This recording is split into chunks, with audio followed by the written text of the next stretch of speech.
It is 1834, and you work as a royal physician in the Madrid palace, even if the monarch has passed away. Your mission is not done.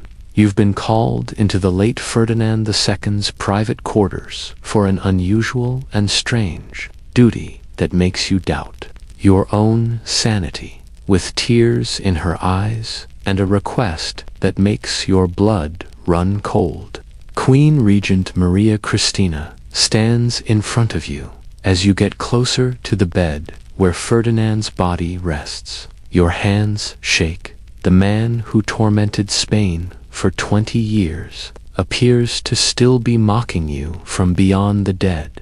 However, you're not drawn to his face. It's what's underneath the silk, the trait that characterized his rule more than his brutality, paranoia, or treachery for generations. Historians would discuss the anatomical horror, but they were afraid to include it in their official reports. His grotesque eighth member, Ferdinand, was an enormous, oddly shaped endowment that was the cause of both his greatest embarrassment and his most perverted ride.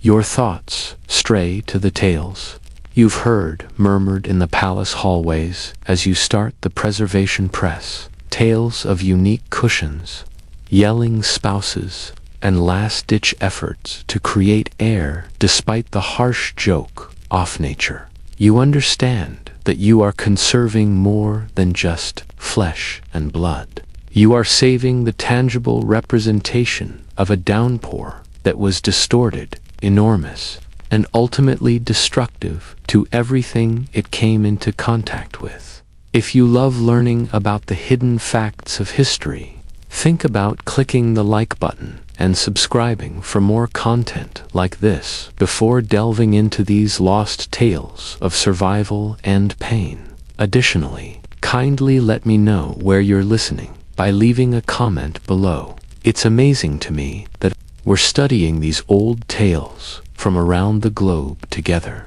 united by our mutual interest in the past and transcending time and location. You must first realize that Ferdinand VII was born cursed by the toxic heritage of generations of royal inbreeding, not by witchcraft or divine vengeance. For generations, the Spanish, Habsburgs, and Bourbons had married cousins to cousins and uncles to nieces, resulting in a genetic nightmare that showed itself as anything from physical abnormalities to mental instability. Ferdinand, a live example of royal ruin, rose from this poisonous lineage. He was born on October 14, 1784, at Tel Escorial Palace.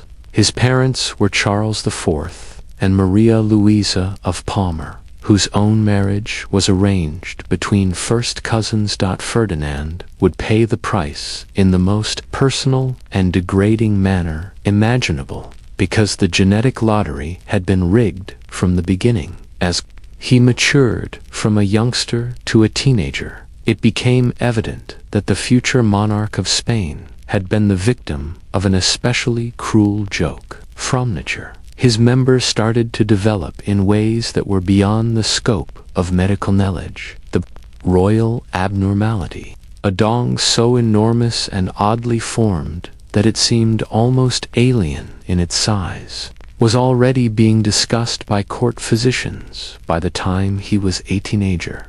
Despite the tragedy of Ferdinand's condition, modern medical papers that have been concealed in Vatican archives for centuries explain his endowment. His Royal Highness is afflicted with a member of such extraordinary dimensions and peculiar form that intimate relations may prove challenging. One doctor had written. Another was more blunt. As thin as sealing wax at its base, as thick as a man's fist at its extremities, and long enough to function as a walking staff. The prince's instrument resembles nothing more than a pool cue. For young Ferdinand, the psychological effects were disastrous. Ferdinand's enormous member distinguished him as a natural oddity in a time when male morphology was evaluated according to classical Greek standards, where smaller was regarded as more refined and noble. The future monarch of Spain was very ashamed of the precise thing that contemporary men could be envious of. A stronger man would have been broken by Ferdinand's dysfunctional upbringing, but instead he became a dictator due to his lack of self-control. His father, Charles IV, preferred hunting toiling. Maria Louisa, his mother, had a ravenous appetite and publicly displayed her affair with Manuel de Godó. The de facto ruler of Spain, young Ferdinand learnt lessons about power, betrayal, and the fragility of trust as he witnessed this everyday humiliation. However, his physical deformity was what really melded his personality. There were rumors circulating the court regarding the prince, single quotes, she owled behind their hands. The servants laughed. Foreign diplomats informed their superiors of Spain's embarrassment after courtiers made sly jokes. Ferdinand discovered early on that he was a target of ridicule and that people found humor in his most private aspects. This humiliation led to a long simmering animosity that eventually showed in the way he treated Spain, in the polite greetings of his students, the formal speeches of his teachers, and the staged grins of prospective spouses. Ferdinand started to perceive ridicule everywhere. Not all of his paranoia was unwarranted. He was actually being laughed at, though not necessarily for the reasons he thought. As the prince approached puberty, his teachers observed unsettling behavioral shifts. He turned evasive, spiteful, and vicious towards his employees. Ferdinand was learning to utilize the authority of his position to make up for the helplessness he felt about his body, and those who disapproved of him would either be fired or worse. One such instance, where a young page unintentionally entered the room while the prince was changing clothes, is documented in the memoirs of a court chaplain and illustrates the darkness that was developing within Ferdinand. Ferdinand didn't just brush him off. He deported his family from Madrid and had the youngster flogged. The message was unambiguous. No one could observe the prince's humiliation and escape punishment. The royal physicians discovered Ferdinand's complete anatomical obstacle when he reached marriage oblige. Secret notes left by the king's personal physician, Dr. Francisco Flores, offer a troubling glimpse into Ferdinand's medical state. Flores, a member of His Majesty, wrote a very unique arrangement. The base is only as wide as a man's thumb, yet it grows to a circumference that is out of proportion to its natural size. It is longer than any known human specimen, reaching around 10 inches in its natural state and becoming significantly larger. One exited. The unusual curvature and the existence of what seemed to be extra tissue growths with no apparent biological purpose are the most worrisome features. It was instantly clear how this would affect Ferdinand's future as a spouse and father. Without extensive medical intervention and specialized equipment, normal romantic relationships would not be feasible. The royal artisans were covertly hired to produce what they euphemistically referred to as marital aids. Ferdinand would be able to engage in sexual activity with specially made pillows and supports without seriously hurting his future brides. However, the physical difficulties weren't the only issue. The psychological effects of Ferdinand's illness extended well beyond the bedroom. He developed an obsession with elixirs and potions that claimed to improve his fertility or normalize his physique. Foreign Doctors and court alchemists were surreptitiously transported to Madrid, each promising miraculous treatments that ultimately failed. These dubious cures cost the royal a lot. In order to control his royal essence, he ingested concoctions of pulverized rhinoceros horn, powdered pearls, and rare herbs, despite its odd shape.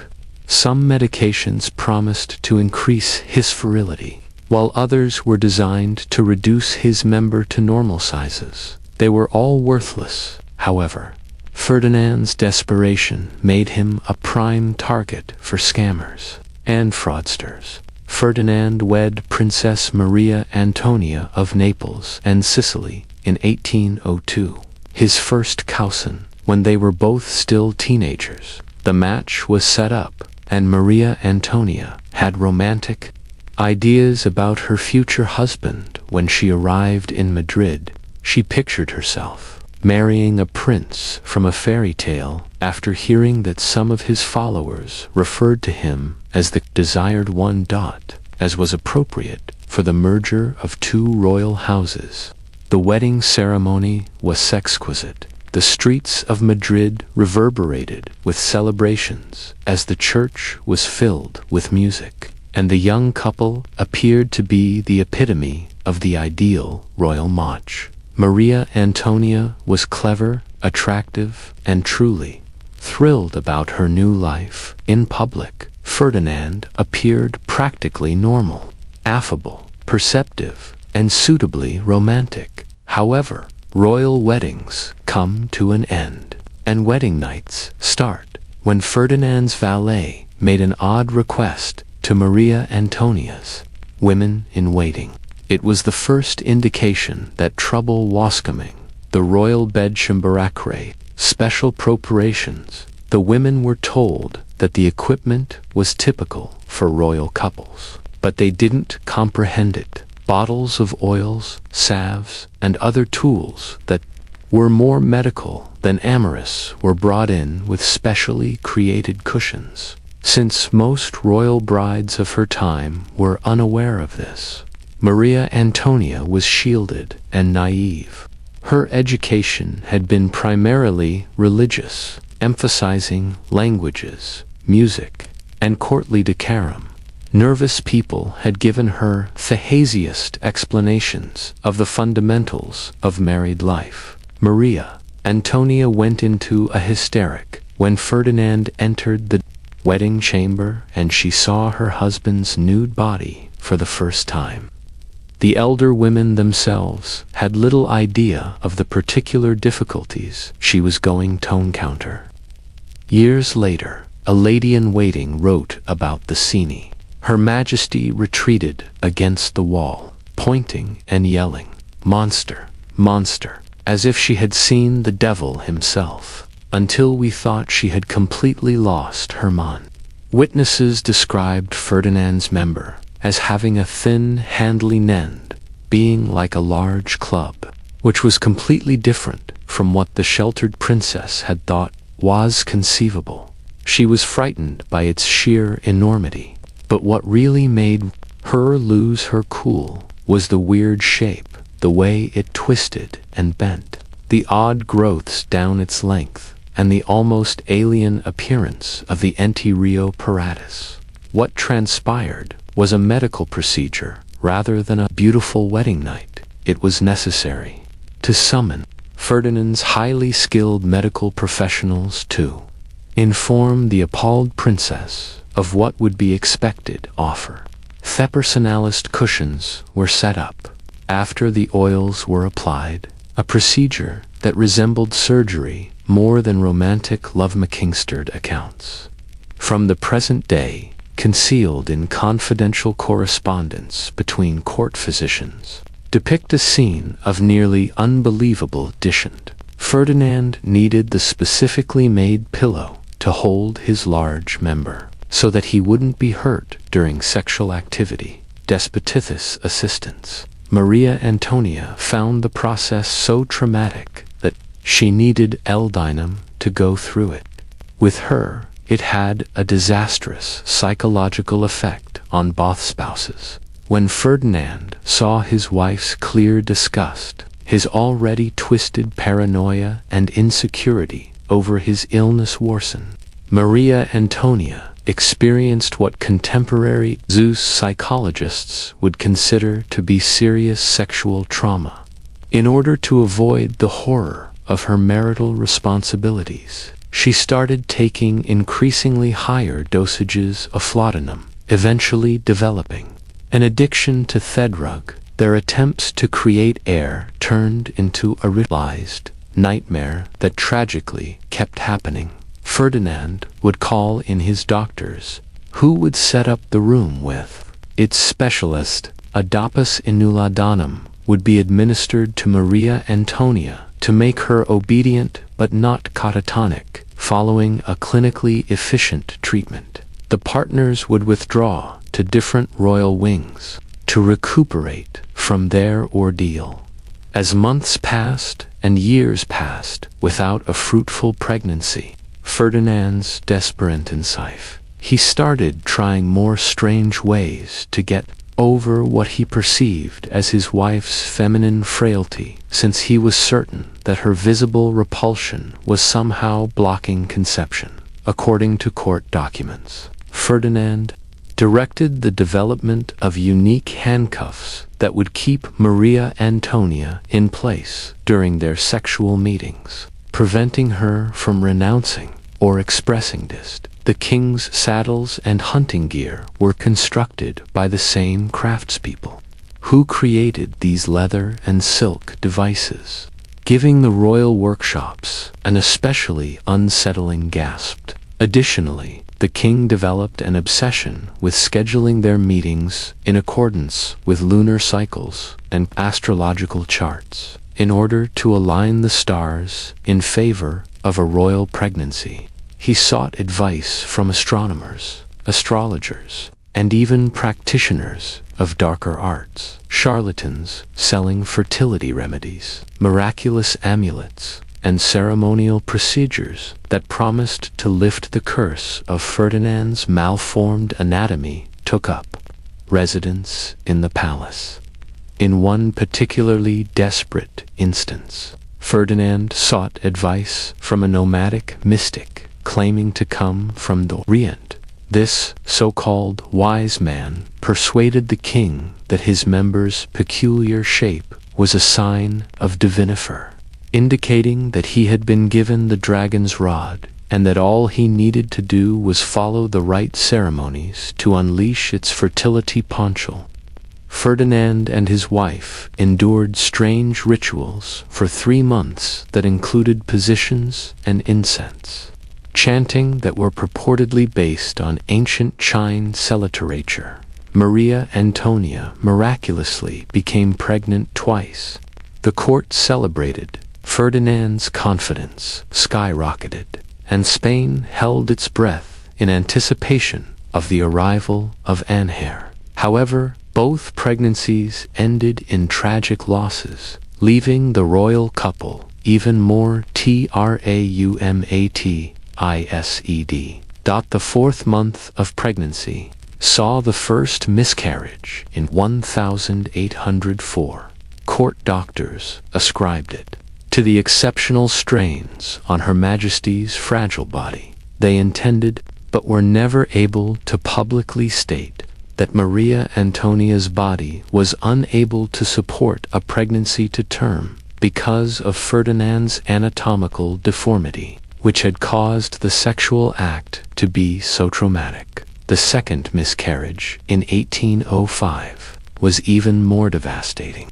This time, Maria Antonia carried the child almost to full term before losing it in labor, so difficult and bloody that it nearly killed her. The queen never fully recovered from this ordeal, and her addiction to laudanum became so severe that she was essentially a walking ghost for the remaining 2 years of her life. Ferdinand's reaction to these losses revealed the true depths of his selfishness and cruelty. Rather than showing compassion for his wife's suffering, He became convinced that she was deliberately sabotaging their chances of producing an heir. He accused her of taking substances to prevent pregnancy, of deliberately moving in ways that would cause miscarriages, and of harboring secret liberal sympathies that made her unwilling to provide Spain with a proper Catholic heir. These accusations, whispered in the corridors of the palace, destroyed what little remained of Maria Antonia's mental health. She began to believe that she was accursed, that her body was rejecting Ferdinand's seed because of some hidden sin or divine displeasure. Her last months were spent in almost constant prayer, begging forgiveness for sins she couldn't name and crimes she had never committed. When Maria Antonia died in May 1807, at the age of only 21, the official cause was listed as fever and complications. From her delicate constitution, the truth was far darker. She had essentially died of despair, her body and mind destroyed by years of trauma, drug addiction, and psychological abuse. But even in death, Maria Antonia couldn't escape the twisted world of Ferdinand Sperena. Rumors immediately began circulating that she had been poisoned not by political enemies but by Ferdinand Dimsfay, who had grown tired of her failures as a wife and wanted to start fresh with a new bride who might be more successful at producing an rumors were fueled by the suspicious death of the Palacio apothecary, who was found dead in his chambers just days after Maria Antonia's passing. He had left behind a cryptic letter that was immediately seized by Ferdinand's agents and never sent again. Some whispered that the letter contained confessions about poisons administered to the Queen. Others believed it revealed the true nature of Ferdinand's medical condition and the impossible demands placed on his wife. Ferdinand's before, following Maria Antonia's death wasteling, while he made the appropriate public displays of grief, privately he seemed almost relieved. Within weeks, he was already making inquiries about potential sepulchres, focusing particularly on women who had already proven their fertility by bearing children in previous marriages. The king's physicians, meanwhile, were working frantically to develop new treatments for his condition. If Ferdinand was too remorselessfully, they needed to find ways to make intimate relations less traumatic for his future wives. This led to some of the most bizarre medical experiments in royal history, as doctors attempted to create ever more sophisticated marital aids and develop new surgical techniques that might reshape Ferdinand's anatomy. As Ferdinand approached his second marriage, his character was already showing the twisted traits that would later make him one of history's most despised monarchs. The sexual trauma of his first marriage, combined with his deep-seated insecurities about his physical condition, had created a man incapable of genuine human connection or empathy. Ferdinand had learnt to see other people not as individuals with their own feelings and needs, but as tools to be used for his pleasure or obstacles to be. His first wife had been a tool that failed to function properly and had to bed Sparta. His subjects were tools for maintaining his power and feeding his ego. Anyone who opposed him was an obstacle that needed to be destroyed. The prince's interactions with the palace staff revealed his growing sadism. He began testing the limits of his power by issuing increasingly arbitrary and cruel orders. Servants who accidentally glimpsed his naked form were not just dismissed, but often disappeared. Guards who failed to maintain absolute past secrecy about the royal chambers found themselves assigned to the most dangerous frontier postings in Spain's crumbling empire. Ferdinand also developed an obsession with the idea that people were constantly mocking him behind his back. This wasn't, and people really were, talking about his condition, but Ferdinand's response was disproportionate and increasing. He began maintaining lists of suspected mockers and planning elaborate revenge scenarios that he would implement once he had the power to do so. By 1807, Ferdinand had become the center of a complex conspiracy involving some of Spain's most powerful nobles and military officers. These men saw the prince as their vehicle for overthrowing the weak government of Charles IV and his despised mentor. What they didn't understand was that they were allying themselves with a man whose sexual dysfunction had created a personality disorder that would ultimately prove more dangerous than the incompetence they sought. Torplace, the conspirators, called themselves the Fernandinos and worked tirelessly to build Ferdinand's reputation as Lisiardo. They spread propaganda about his intelligence, his patriotism, and his potential as a reformist king who would restore Spain to its former greatness. What they carefully concealed was their growing awareness of Ferdinand's psychological instability and his increasingly disturbing behavior toward anyone who crossed him. The conspiracy came to a head in October 1807 with the so-called conspiracy, in which Ferdinand was caught planning to overthrow his own father with the help of Napoleon Bonaparte. When the plot was discovered, Ferdinand's response revealed both his cowardice and his complete lack of loyalty to Tonyan, including his co-conspirators, rather than standing by the men who had risked everything for his cause. Ferdinand immediately threw them all under the metaphorical carriage wheels. He provided detailed confessions about every aspect of the conspiracy, named every participant, and begged his parents for forgiveness. While his allies faced imprisonment and exile, this betrayal established a pattern that would define Ferdinand's entire reign.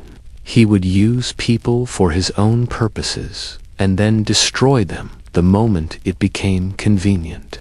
Even as Ferdinand's political machinations were unfolding, his medical condition continued to worsen. Court physicians noted that his member was continuing to grow and change shape, developing new abnormalities that made intimate relations even more challenging. Some medical historians suggest that Ferdinand may have suffered from a rare condition called megalua, a hormonal disorder that causes continued growth of male anatomy throughout adulthood. Whatever the medical explanation, the practical implications were clear. Ferdinand would need increasingly sophisticated aids and increasingly compliant wives if he was ever to produce an heir.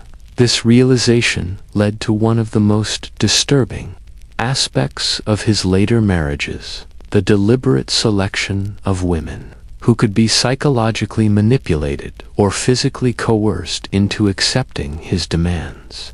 The palace craftsmen, meanwhile, had become specialists in creating ever more elaborate marital equipment. Their workshops, hidden away in the depths of the royal residence, resembled a bizarre combination of medical laboratory and torture chamber. They developed adjustable cushions, restraining device, and various implements designed to make Ferdinand's sexual encounters possible while minimizing the physical damage to his partners. These craftsmen were sworn to absolute secrecy, and Ferdinand made sure their silence was maintained through a combination of generous payments and terrifying threats. Several artisans who worked on these projects were later found dead under mysterious circumstances. leading to rumors that Ferdinand had them killed to prevent any possibility of their revealing the true nature of their work. When Napoleon invaded Spain in 1808 and forced Ferdinand to abdicate, the future king found himself in a uniquely humiliating position. Not only had he lost his throne, but he was now a prisoner whose captor was undoubtedly aware of his shameful medical condition. French intelligence had extensive files on the Spanish royal family, and Ferdinand's anatomical abnormality was certainly among the information they had gathered. Ferdinand's 6 years of captivity at the Château de Valence were marked by continued medical experimentation as French physicians studied his condition with scientific curiosity. These doctors, freed from the constraints of royal protocol that had limited their Spanish kulaks, conducted examinations and treatments that bordered on torture in their thoroughness. The French medical reports discovered in Napoleonic archives centuries later provide the most detailed clinical description of Ferdinand's condition ever recorded. They describe a sexual organ so large and misshapen that it seemed to belong to a creature from mythology rather than a human king. The French doctors theorized that Ferdinand's condition was the result of multiple genetic disorders combining in a single individual, creating what they called a perfect storm of anatomical dysfunction. During his captivity, Ferdinand also received word of various Spanish nobles and military leaders who were fighting for his restoration. The irony was profound. Brave men were dying in muddy trenches and mountain passes to restore a king whose primary concern was finding new ways to manage his sexual dysfunction and produce an heir to continue his cursed bloodline. Ferdinand spent his exile years writing extensive letters to various European royalty, seeking potential brides who might be willing to accept his special circumstances. These letters, written in his own hand, reveal a man completely disconnected from the suffering of his people and obsessed entirely with his own intimate problems. While Spain burned, Ferdinand was planning his next wedding night. When Ferdinand returned to Spain in 1814, the crowds that greeted him were unlike anything Europe had ever seen. They threw flowers, wept with joy, and fell to their knees as his carriage passed. Children born during the war saw their first glimpse of the king their parents had died to restore. The stones of Madrid themselves seemed to sing with celebration.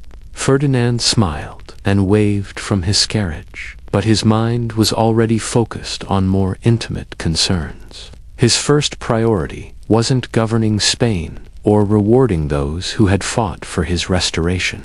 It was finding a new wife who could finally give him the heir that had eluded him for so long. The king's return also marked the beginning of what historians call the ominous decade. But the true ominousness lay not just in Ferdinand's political tyranny, but in his increasingly desperate and bizarre attempts to fulfill his royal duty of producing offspring. His sexual dysfunction had become inseparable from his political dysfunction, creating a ruler whose personal inadequacies manifested as natural catastrophe. Ferdinand's first act as restored king was to commission an entirely new set of marital aids from the finest craftsmen in Europe. He sent agents to Germany, Italy, and even the Ottoman Empire sought artisans who specialized in creating devices for delicate royal circumstances. The resulting collection, hidden away in secret chambers of the palace, represented the finest achievement of perverted ingenuity that the early 19th century could produce. The second wife Ferdinand chose was Maria Isabel of Portugal, another cousin in the endless cycle of royal inbreeding that had cursed his bloodline. She was 19 when she arrived at the Spanish court in 1816, full of the naive hope that young princesses carried into these arranged marriages.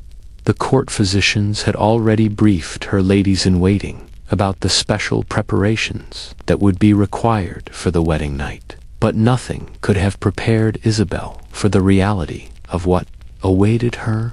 The wedding ceremony itself was a spectacle of Baroque excess designed to mask the growing desperation of a king whose reign was becoming synonymous with failure. Ferdinand stood at the altar in cloth of gold, his face a mask of barely contained anxiety. He had spent the previous week consulting with physicians, alchemists, and even a mysterious figure rumored to be an Ottoman specialist in royal difficulties who had arrived in Madrid under cover of darkness. The wedding night was a disaster that would haunt both participants for the rest of their short lives together. Despite all the preparations, all the devices, all the consultations with experts across Europe, Ferdinand's anatomical monstrosity proved as insurmountable as ever. The screams that echoed through the palace corridors that night were not screams of passion, but of genuine terror and pain.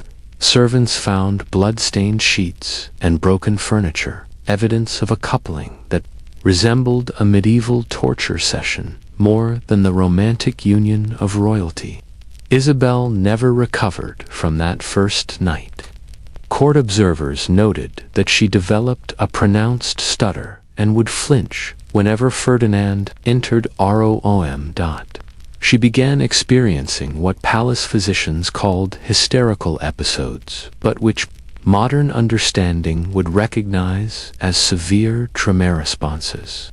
Her ladies-in-waiting reported that she often woke screaming from nightmares, calling out warnings about the monster that haunted her dreams. Ferdinand, meanwhile, interpreted his wife's terror as a personal insult to his royal dignity. His paranoia, already legendary, reached new heights as he convinced himself that Isabel was conspiring with foreign powers to mock his condition.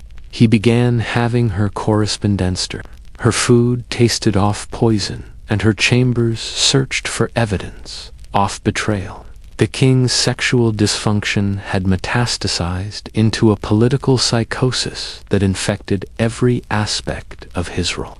The pressure to produce an heir became an obsession that consumed both the royal couple and the Ferdinand commissioned a series of increasingly bizarre medical consultations, bringing together physicians, anatomists, and even circus performers who claimed expertise in unusual anatomical angios. The royal bedchamber became a laboratory of sexual experimentation that pushed the boundaries of human endurance and dignity. One particularly disturbing account found in the private diary of a court physician who served during this period describes Ferdinand's decision to invite foreign experts to observe his attempts at procreation. The king, desperate for solutions, allowed German anatomists and French physicians to witness his intimate failures, turning his marriage bed into a grotesque medical theater. These observers took detailed notes and made sketches that were later circulated among European medical schools, making Ferdinand's sexual dysfunction a subject of academic study across the continent. Isabel, subjected to this parade of voyeuristic medical consultations, began showing signs of complete psychological collapse. She stopped eating regularly, lost dangerous amounts of weight, and developed a 1,000-yard stare that servants found more frightening than her earlier outbursts. The young queen had become a living ghost, haunting the halls of a palace that had become her prison. The political consequences of Ferdinand's personal failures were becoming impossible to ignore. Spain's American colonies, already in revolt, pointed to their king's inability to produce legitimate heirs as evidence of divine displeasure with Bourbon rule. Revolutionary propaganda depicted Ferdinand as a sexually impotent tyrant whose physical inadequacies mirrored his political incompetence. The king's most intimate shame had become a rallying cry for independence movements from Mexico to Argentina. Ferdinand's response to these challenges was characteristically paranoid and brutal. He launched a new wave of purges, targeting anyone suspected of spreading rumors about his condition or supporting colonial independence. The Inquisition, which he had restored upon his return to power, began investigating cases of sexual slander against the crown, creating a climate of terror where even private conversations between married couples could result in imprisonment or death. The king's obsession with secrecy reached absurd proportions. He ordered the construction of hidden passages throughout the palace so that he could move between his chambers and Isabel's without being observed by servants. He had mirrors installed at strategic angles to detect potential eavesdroppers and employed a network of spies whose sole job was to monitor palace gossip about the royal marriage. Meanwhile, Isabel's health continued to deteriorate under the combined assault of her husband's sexual violence and his psychological terror. Palace physicians noted that she had developed what they called phantom pregnancies, periods where she would exhibit signs of being with child despite the impossibility of conception. These episodes seemed to provide Ferdinand with brief moments of hope, followed by crushing disappointment when the truth becomes apparent. The Queen's phantom pregnancies became a source of bitter irony in a court already drowning in dysfunction. Servants would whisper about how the king would pace outside Isabel's chambers during these episodes, alternately praying and cursing, as if divine intervention might somehow overcome the mechanical impossibility of his situation. When each phantom pregnancy inevitably ended, Ferdinand would sink into black depressions that paralyzed the government for weeks at a time. In 1818, after 2 years of this nightmare marriage, Isabel finally escaped through the only means available to royal women of her era, death. She succumbed to what court physicians diplomatically termed nervous exhaustion. However, confidential correspondence from palace employees raises the possibility that she may have accelerated her demise by engaging in subtle self-harm. According to her confessor, her last words were a prayer of thanks for her impending freedom. The extent of Ferdinand's psychological decline was made clear by his response to Isabel's passing. Instead of grieving for his wife, he started to believe that she had been killed by opponents who wanted to stop him from creating an heir. He had several of Isabel's ladies-in-waiting, detained on suspicion of complicity and ordered an autopsy, conducted by several doctors to look for signs of poisoning. The king's paranoia and sadness were inseparable, resulting in a vicious cycle of anger and distrust that engulfed everyone in his vicinity. Even Ferdinand loyalists were appalled by the macabre sight that was Queen Isabel's funeral. The monarch insisted on inspecting the body numerous times during the preparation procedure, touching the corpse and moaning about the wasted potential of her womb. Visitors claimed to have witnessed him conversing with his deceased wife's lifeless visage while wearing a death mask he had commissioned and kept on display in his private quarters. However, sadness or insanity could not postpone Ferdinand's search for an heir. Negotiations for a third wife were underway within months following Isabel's funeral.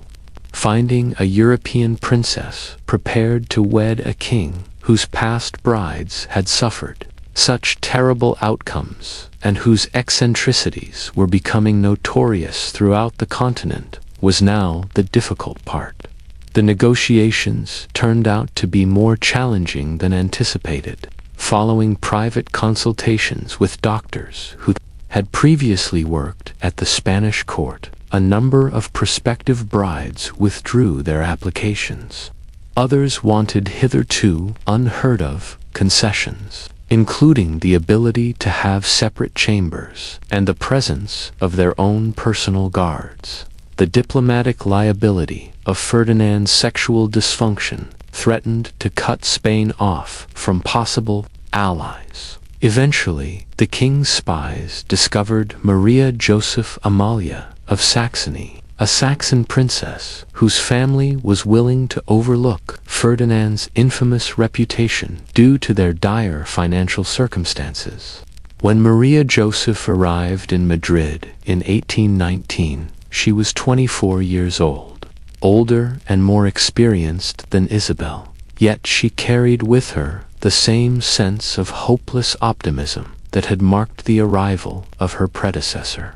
Given Ferdinand's advanced age and the court's fatigue with royal marriage mishaps, the third wedding was a more somber occasion. Because Maria Joseph had received thorough briefings from Saxon physicians who had conferred with their Spanish counterparts, she had been better prepared for her ordeal than Isabel, and there were fewer foreign dignitaries, less extravagant celebrations, and a noticeable sense that everyone was just going through the motions of a ritual that had already failed twice. She brought a personal doctor who specialized in challenging marital circumstances, as well as her own assortment of medical equipment and supplies. She treated her royal duties as a medical problem that needed to be resolved using scientific methods, and her approach to the marriage was more clinical than romantic. She benefited more from this pragmatic approach than Isabel's romantic naivete, but it was unable to get past Ferdinand's conditions' basic impossibility. The third marriage developed into a routine of meticulously planned, medically controlled attempts at intimacy that were more like surgical procedures than displays of marital love. With the accuracy of a research scientist, Maria Joseph meticulously documented the times, methods, and results of these meetings. Ferdinand appeared to be much more irritated by the Queen's clinical distance than he had been by Isabel's fear. His paranoia grew to include worries that Maria Jeppa was surreptitiously recording his condition for foreign intelligence services, as he started to suspect that she saw him more as a medical curiosity than a husband. According to the king's spies, the Queen shared what Ferdinand thought were state secrets about his anatomy in a lot of communication with the Saxon court physicians. Meanwhile, Ferdinand's mismanagement was causing Spain to continue collapsing. The wealth that had supported the Spanish Empire for 3 centuries had been taken with the American colonies as they gained independence, one by one. When Ferdinand was going through a rough time with his wife, cabinet meetings were put on hold, and crucial decisions were put off for weeks, while the king conferred with doctors regarding new methods of conceiving. The king's fixation with his sexual dysfunction had prevented him from tackling the political and economic problems that were tearing his kingdom apart. After being initially appreciative of Ferdinand's homecoming, the Spanish people had started to realize how much their restored monarch had cost them. While outlaws ruled the countryside, revolution brewed in the metropolis. While the monarch spent billions on foreign medical consultants and sexual aids, his subjects went hungry. Spain was becoming a laughingstock in Europe. Its downfall was represented by a king whose private failings were made public. After 10 years of clinical matrimony, Maria Joseph accomplished what many believed was impossible in 1829. She got pregnant. The announcement shocked the Spanish court and diplomatic reporters around Europe, who were speculating on how Ferdinand had finally surmounted his physical challenges.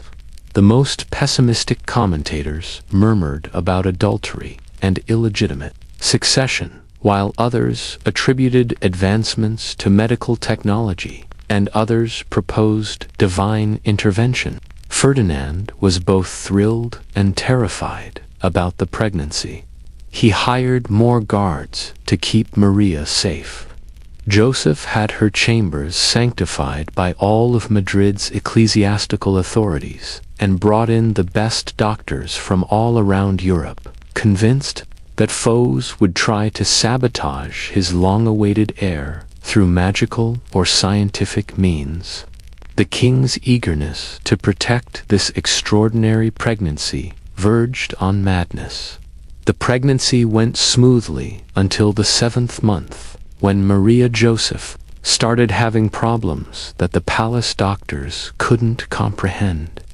According to modern medical knowledge, she was experiencing placental abruption, a condition that could have been treated with the right care. But Ferdinand's interference with her medical care and his insistence on speaking with mystics and alchemists, in addition to qualified doctors, created a chaotic environment that prevented effective intervention. Maria Joseph went into premature labor on May 18, 1829. The delivery was a horrific experience that left everyone traumatized, and Ferdinand insisted on personally overseeing the process, despite having no medical background at all. After barely a few hours of life, the daughter's premature birth difficulties caused her to pass away. Maria Josepha lived through the birth, but she never fully recovered, actually more likely a mix of infection and hopelessness. Ferdinand's response to this double tragedy demonstrated how far his mind had collapsed. He insisted that court physicians keep trying to resuscitate the mother and kid using ever more odd methods, refusing to let either body be buried. The stink of rotting pervaded the castle for almost a week. The monarch insisted that his medical team accomplish improbable resurrections while denying the truth of his losses. Ferdinand's depression was so severe that courtiers feared for his life after he finally came to terms with the deaths of his wife and daughter.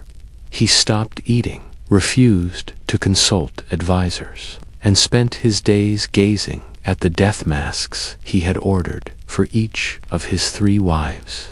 As Spain fell apart around him, the king had turned into a living ghost that haunted his own palace. But fate had one last cruel joke for Ferdinand III, the 45-year-old king, who had been unable to have a living successor for decades, was faced with an unexpected 4th marriage in 1829.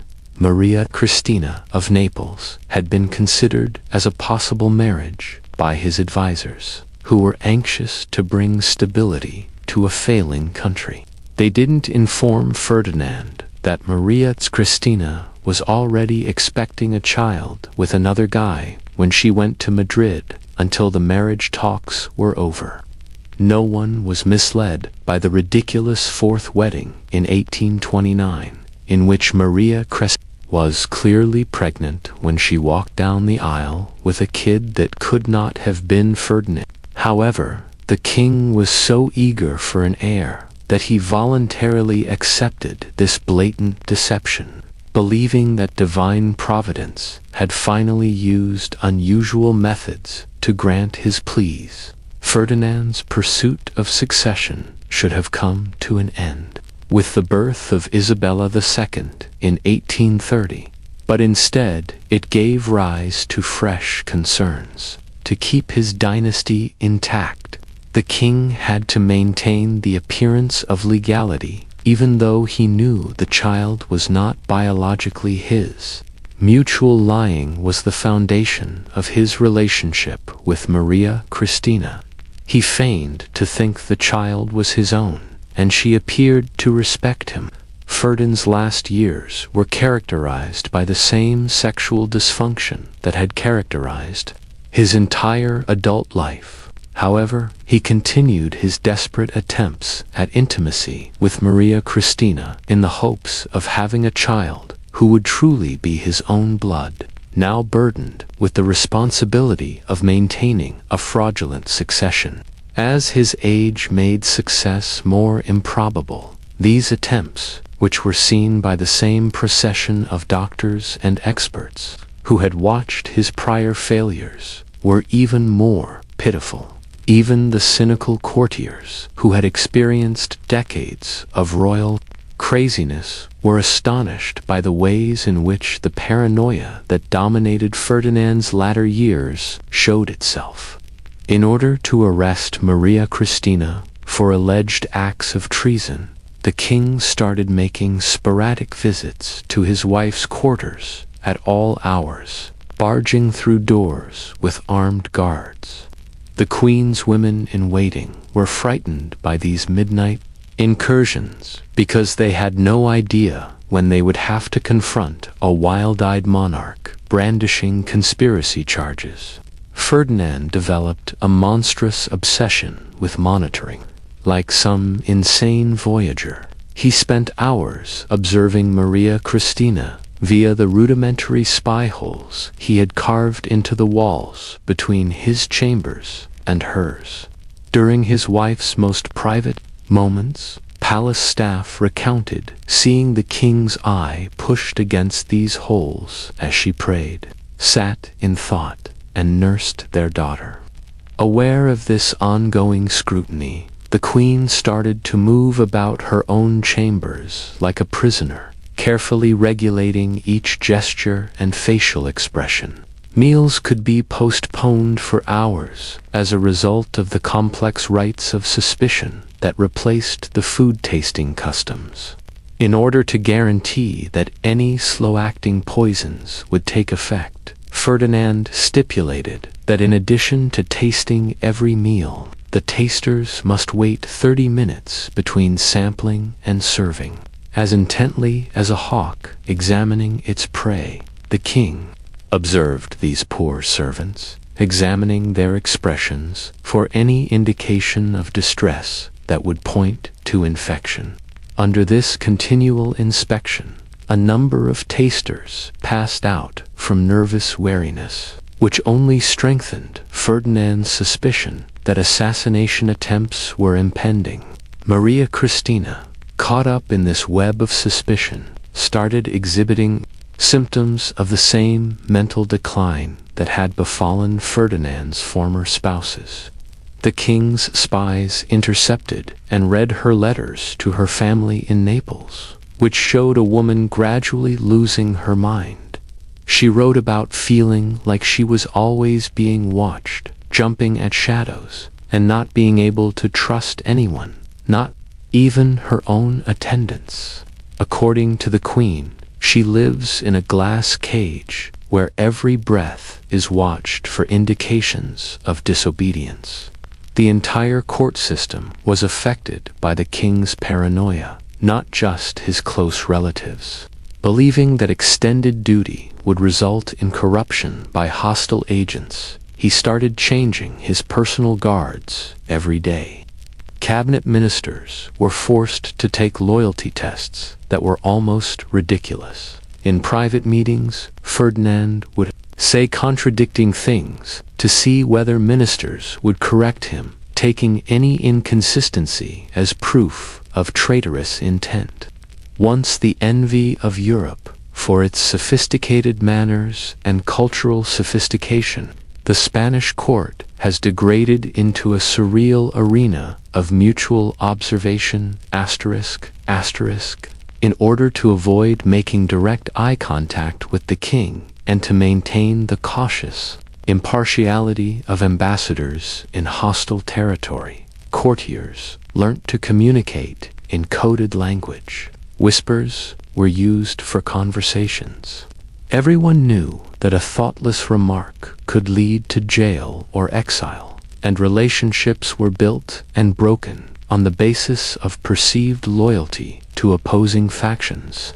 The bond between Ferdinand and his newborn daughter Isabella also contributed to his neurotic anxiousness. He loathed her as proof of his sexual failure and adored her as his successor, even though he knew she wasn't his real kid.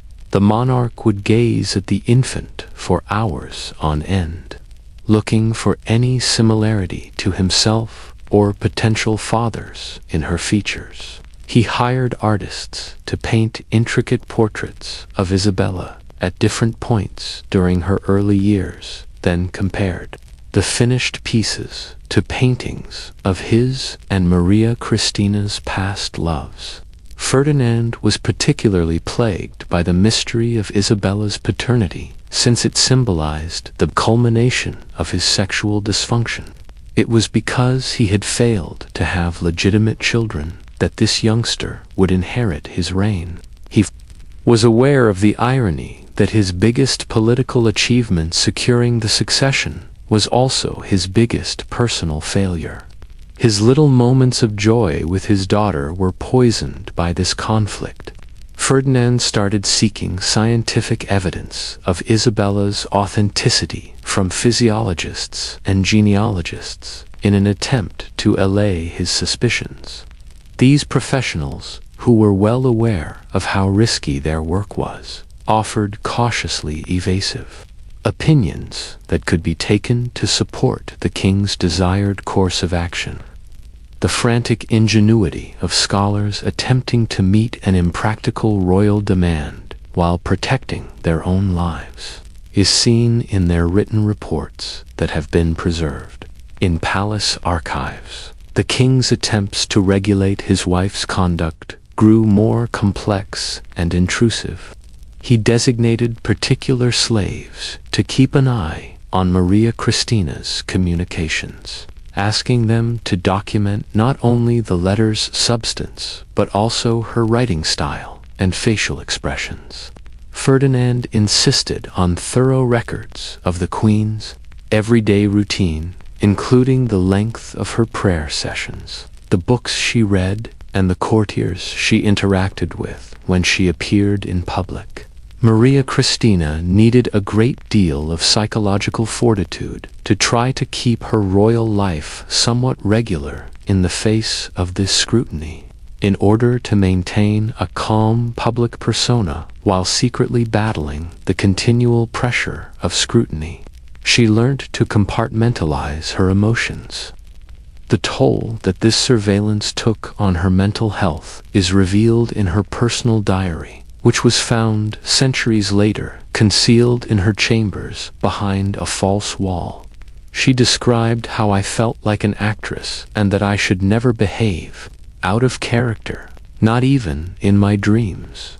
Ferdinand's paranoia started to have an impact on Spain's diplomatic ties on a global scale. Ambassadors from other countries informed their governments about the king's capricious actions and the unpredictability of his court. European alliance marriage talks came to a standstill as prospective spouses questioned Spain's ability to uphold long-term promises under such erratic leadership. Ferdinand's personal dysfunction was starting to raise concerns throughout the world. The monarch saw conspiracies in the most innocent behaviors because he was obsessed with uncovering assassination plots. Ferdinand saw Maria Christina's plea for authorization to renovate her rooms as an attempt to provide hiding spots for poison or weapons. The king questioned whether courtiers were conveying subversive sentiments using coded language when they praised the queen's attractiveness. Even religious rituals were questioned. Ferdinand doubted if Maria Christina's heightened devotions were the result of covert interactions with foreign Catholic authorities or true piety. The financial toll of Ferdinand's anxiety was enormous. While Spain's economy was empty and its citizens suffered, the crown lavished vast sums of money on security measures, surveillance networks, and loyalty inquiries, to be sure that no one group could conspire against him. The monarch had secret passageways built throughout the palace, established sophisticated alarm systems, and kept several sets of food tasters, guards, and servants. Resources that could have been utilized to alleviate Spain's escalating financial crisis were diverted by these costs. Under the continual strain of upholding his surveillance state, Ferdinand's health started to decline. The king's severe sleeplessness, stomach issues, and what they called nervous agitation were noted by palace physicians. He was caught in a never-ending cycle of suspicion and worry because his paranoia had produced a feedback loop in which his concerns led to actions that validated even more fears. The king's declining mental health had a negative impact on his relationships with his surviving family members. He started to believe that even his closest family members were planning an attack on him by viewing everyday family conversations as possible dangers. Birthday parties turned to become stressful events where Ferdinand kept an eye out for clues of collusion in the gifts or flower arrangements. Even his brother, Don Carlos, who had helped him during earlier crises, was being watched and investigated. More strife resulted from Maria Christina's attempts to protect their daughter from Ferdinand's paranoia.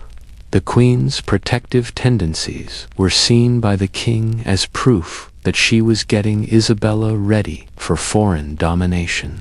Ferdinand questioned what subversive thoughts Maria Christina might be instilling in her daughter's mind when she asked for quiet time with her.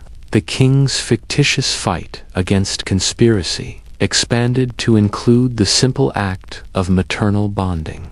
The servants who had the closest contact with the royal family were put in awkward situations. They were supposed to pretend to be devoted servants while providing thorough reports on the queen's activities. Under this strain, many people experienced nervous disorders, which led to a staff turnover rate that made the court even more unstable. By making careless errors, new servants who were not accustomed with the intricate allegiances and demands of their jobs frequently unintentionally aroused Ferdinand's suspicions. Ferdinand's efforts to ascertain Isabella's father's genuine identity grew more intrusive and frantic. In order to find physical traits that might resemble his daughter's looks, he had detectives create thorough dossiers on every guy who had interacted with Maria Christina while she was in Naples.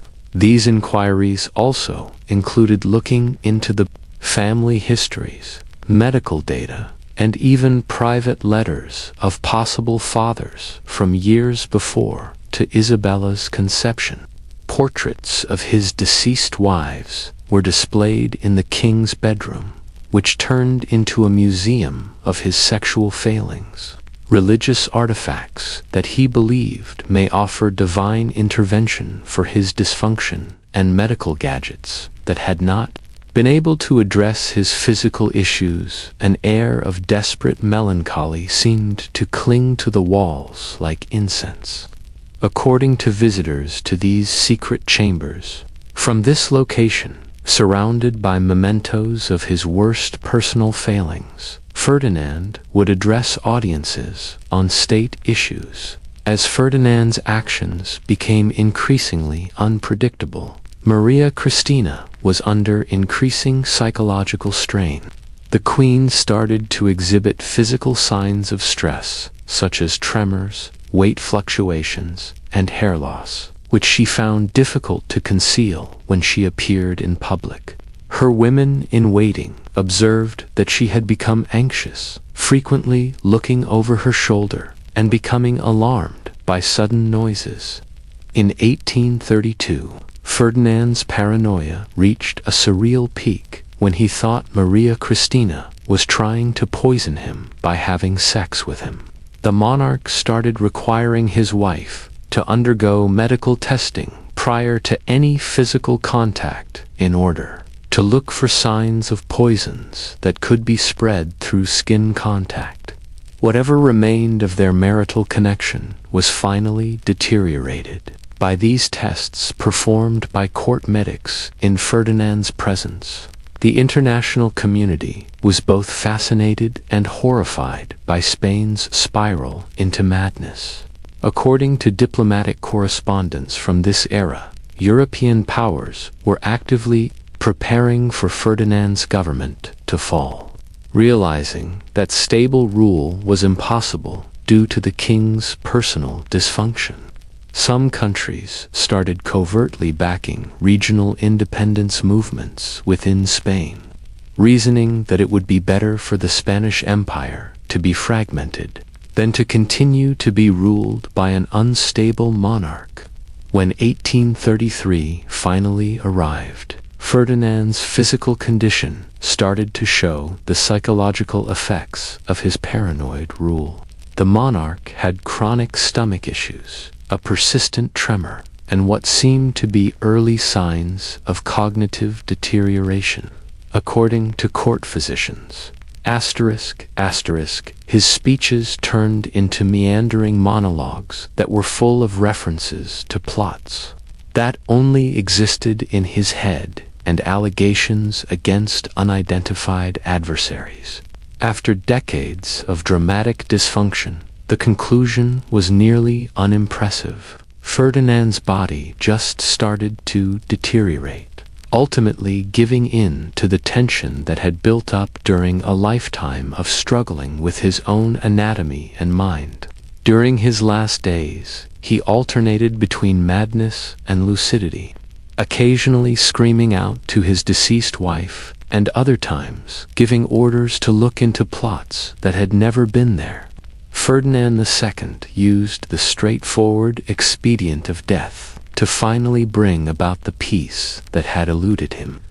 Throughout his reign in 1833, palace doctors secretly admitted that the king had effectively passed away from physical, psychological, and spiritual fatigue brought on by decades of sexual dissatisfaction and political paranoia. Despite the official explanation being given as gout, the full scope of nature's cruel game was exposed by the covert autopsy of Ferdinand II, which was performed by the same doctors who had spent years attempting to explain his anatomical riddles. More troubling was the finding of internal scarring and deformity that made normal sexual function practically impossible, explaining decades of failure and frustration. The king's member, preserved for medical study, measured an incredible 14 inches in length and varied dramatically in girth from base to tip, exactly as contemporary descriptions had suggested. However, the autopsy also turned up another finding: evidence of intentional self-harm from Ferdinand's adolescence. The monarch reportedly tried different types of self-surgery for decades in an attempt to change his body so that he could have regular intimacy. These pitiful, covert attempts at self-correction, using whatever resources he could find, had only exacerbated his illness and added psychological misery to his physical deformities. One of the most bizarre state secrets in history was created when church officials decided that the preserved organ, along with thorough medical drawings and written observations, was too upsetting and politically sensitive for the general public to know. As a result, the material was sealed in the Vatican Archives and has remained there ever since. According to scholars who have been given access to these papers, they are both incredibly unnerving and fascinating, offering a glimpse into the hidden hell of absolute authority tainted by physical fate. Isabella II, Ferdinand's daughter, who may or may not have been his real child, inherited a kingdom ripped apart by civil war, economic collapse, and foreign humiliation. Although Ferdinand's death signaled the end of an era, his legacy endured in the broken Spain he left behind. The once dominant Spanish Empire was diminished to a small European power. Decades of mismanagement by a monarch whose private interests had superseded his obligations to the public hastened its collapse. Power without knowledge is hazardous, but power coupled with personal dysfunction may be disastrous, as the example of Ferdinand II reminds us. His rule served as an example of how personal psychological harm may spread to cause anguish for the entire country, how personal humiliation can turn into a public catastrophe, and how the most personal human failings can reverberate across history with far-reaching effects. The human cost of absolute monarchy, when the personal troubles of one man might decide the fate of millions, is perhaps most tragically illustrated by Ferdinand's narrative. Ferdinand was both the perpetrator and the victim of a system that concentrated too much power in the hands of people who were essentially unprepared to wield it. His 3 dead wives, his dubious daughter, his terrified subjects, and his destroyed kingdom all paid the price for a genetic lottery gone wrong centuries before any of them were born. That royal physician must have considered the awful irony of his circumstances as he finished his grueling duty of conserving Ferdinand's physical legacy in 1834. This preserved organ was more than just a medical curiosity. It was the tangible proof of a reign that had engulfed everything it touched, including spouses, children, subjects, and eventually the king himself. It served as a monument to the terrible waste of human potential, the corrupting influence of unbridled power, and the destructive power of shame. In the end, Ferdinand III attained a sort of immortality, but not the type he had hoped for. His name endured as a warning about the perils of letting personal dysfunction pass for political authority, rather than as a great monarch or prosperous ruler. Hiding in Vatican archives, his physical legacy stands as a warning that certain secrets are too painful for time to heal, too human for mythology to accept, and too upsetting for history to admit. Once covering his malformed body, the silk sheets now covered a kingdom that was equally broken and incapable of functioning as nature intended. Although Ferdinand II had at last achieved peace, he had left behind a Spain that would take generations to heal from the personal tragedies of his turbulent rule. The most corrupt monarch in history had come to an end because he had caused misery to everyone who was unlucky enough to be affected by his authority.